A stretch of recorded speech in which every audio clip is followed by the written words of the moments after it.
So Boulder, city of Boulder is what Barbara introduced is, again, to put a little disclaimer, it's a specific community that's relatively small. And so these trip distances are relatively small. But Boulder people like to brag that, they're very special in some way. We have probably the most Nobel Prize winners per capita in the world, and so on. But they never brag about how well they drive. And I think now, after this presentation, they may actually get have a cause to brag a little bit about that as well. So here's some summary numbers based on the data set that we have for the Boulder vehicles. This is Boulder households right here, compared to all Prius plug-in vehicles that participated in the demonstration program that Toyota had over a period of about 2 years. Right? So US average is here, and the Boulder average is right here. And we have a couple of items to look through briefly. So there's a real performance results for these vehicles in the two sets. So fuel economy for Boulder on average is 68 miles per gallon. This is not miles per gallon equivalent. This is miles per gallon. It's just a fuel usage, right? Whereas US-wide is 56. And we can see why that is the case objectively. Objectively, what happens here is that in the Boulder environment, the trip distances are relatively short. And so you have the trip distance on average of about 7.5 miles in Boulder. US-wide would be 11.1. In Boulder, people make a little more trips per day, 3.2 compared to 2.6. And then perhaps the most important data right here is the average number of charging events per day. Right? So Boulder has 0.8 as the average number of charging events per day. And if you look at just that number alone, you would say, well, that's disappointing. How come it's less than 1? Don't they just charge at least once, every night? On average, it's a little less than that, right? So it's 0.8. But that's actually still significantly better than the average of 0.5 for over the entire demonstration program. Corresponding to this, of course, the consumption of electricity is higher in Boulder compared to the rest. And the percentage of EV mode driving, of course, is higher as well. All right. Yes? You're referring to charging electricity consumption, right, to take into account parasitic losses between... Right. Oh. This is how much electricity is taken from the plug. Okay, absolutely. All right. Now, in terms of actual energy consumption per mile, these numbers are probably more relevant than just quoting miles per gallon. And they're expressed here in terms of watt hours spent per mile.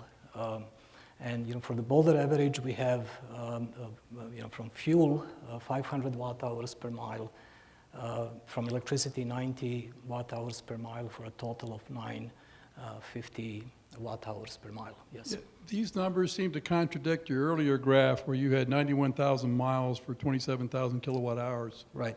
That would come out closer to 300 watt hours per mile. Sure. So the reason there is a contradiction in this, this big picture of how many, what's the total electricity consumed, is that the data collected from the vehicles is over a shorter period of time compared to the data collected from the smart plug.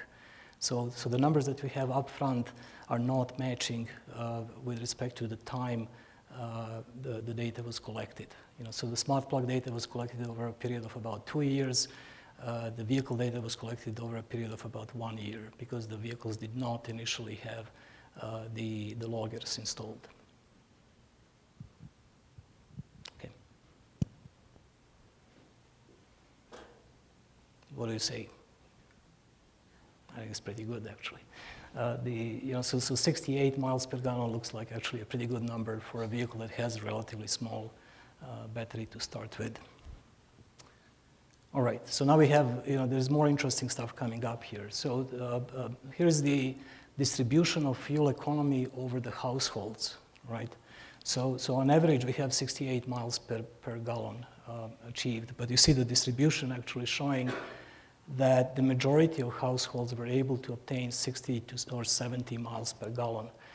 But the shape of this distribution is such that there is a long tail towards higher numbers, right? So you have households who were able to achieve easily, well, 80, up to 100 miles per gallon and more than that on average. So that's actually pretty remarkable. Again, to a large extent attributed to the location, having a place that has relatively short commutes. And there are some outliers right here, people who generally don't use the car at all, right? So that would be in that range right there.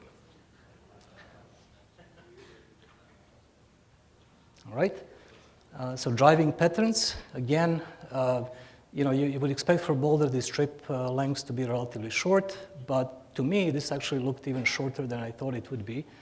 So average trip distance of just 7.6 miles, and average number of trips per day, 3.2. Here's the distribution of the number of trips per day, and it goes over 2, 3, and 4 are the majority of households, and the average trip distance, again, is surprisingly over this relatively short range. There is a majority of trips right there with, again, a relatively long tail as you go to higher trip distances. Remember, again, the trip is defined as being, when the vehicle is stopped and turned off for at least 15 minutes. All right, fuel economy as a function of trip distance. Again, this is average over the entire data set. So as a function of trip distance, as you would expect, the fuel economy is higher for shorter trip distances, but it doesn't skyrocket to infinity here as you approach very, very short trips, and we'll talk about that in just a second.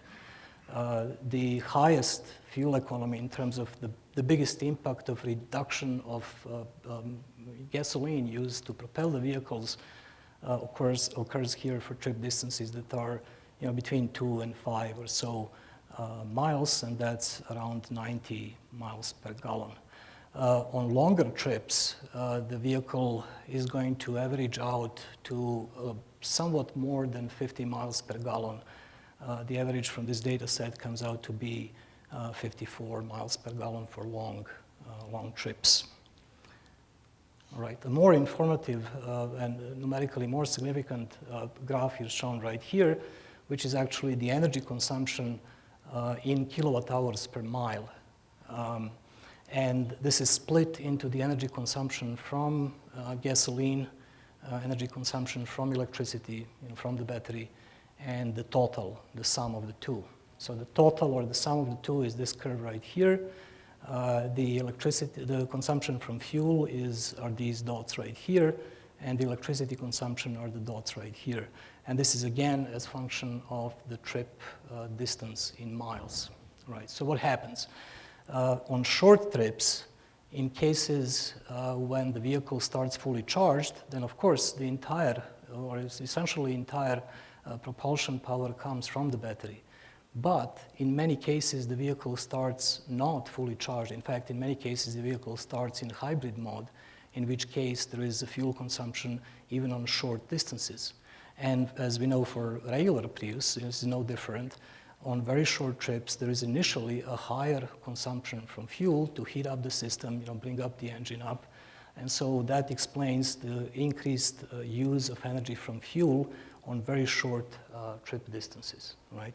And that affects the shape of the overall curve as we go in the energy consumption as a function of trip distance, right? Now, as you go further up in the trip distance, you have up to about 13 or 14 miles, you have the effect of the battery bringing up a significant portion of the energy used to propel the vehicle. And at the same time, you have a drop in the fuel consumption on average. This is again on average, not a single event, average over the entire data set, which brings up the lowest energy consumption per mile, again for this range of trips from about 2 to 10 miles or so. Right. Okay. There's one other interesting question that we wanted to look at. Boulder being a nice place because everything is pretty close, but on the other hand, it's a place that has a pretty significant swings in temperature. And the question was, well, how does that impact actually energy consumption of this particular type of vehicle as a function of ambient temperature? Again, averaged over the entire set. Here you have some results that show that. And this is not terribly surprising, but it shows what the numbers really are. The best performance is in the range of ambient temperatures where you don't need heating and you don't need air conditioning. Well, you know, big deal, obviously, that's obviously the case. And then you have a drop you have the increase in energy consumption on the low end, where fuel is used to power the heating, and you have a drop on the high end where you spend extra fuel to air condition the vehicle. But overall, you see that the differences are not so huge. I mean, there is obviously a difference in whether you're turning on air conditioning or heating, but the differences are not, order of magnitude type. They are within, everything is between, maybe, 500 watt hours per mile and maybe 650 or so watt hours per mile. All right. Now we are going to move into charging patterns, which in my mind is actually even more interesting and perhaps actually, items we can discuss even more. The overall average of number of charging events per day for this is for Boulder households only, is 0.8, so less than 1 per day on average. And the electricity consumed for charging, again, this from the plug, is 2.3 kilowatt hours. When you look at the distribution of the average number of charging events per household, again, they go all over the place. There were households who charged almost never. They just didn't bother charging at all. There were households who were really interested and enthusiastic and charged on average, 2 times per day. And of course, those are the households that are going to have the highest, miles per gallon results, no question about that.